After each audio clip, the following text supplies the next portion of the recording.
అనుదినము కూడా ఏం చేస్తాను, మీ భారాన్ని నేను భరిస్తాను అంటున్నాడు. దేవునికి స్తోత్రం. అనుదినం అంటే ప్రతిదినం, మన జీవితాంతం మనం ఎంత కాలం బ్రతుకుతామో అంతకాలం కూడా ప్రతిదినం కూడా ఆయన ఏం చేస్తాడట, మన భారాలు భరిస్తాడట.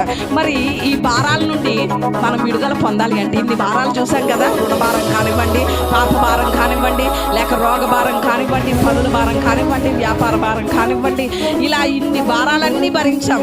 ఈ భారాలలో మనం సతమతమైపోతున్నాం, మోయలేని సమస్త భారాలను మోసుకొని పోతున్నాం. ఈ భారాలన్నిటి నుండి విడుదల పొందాలంటే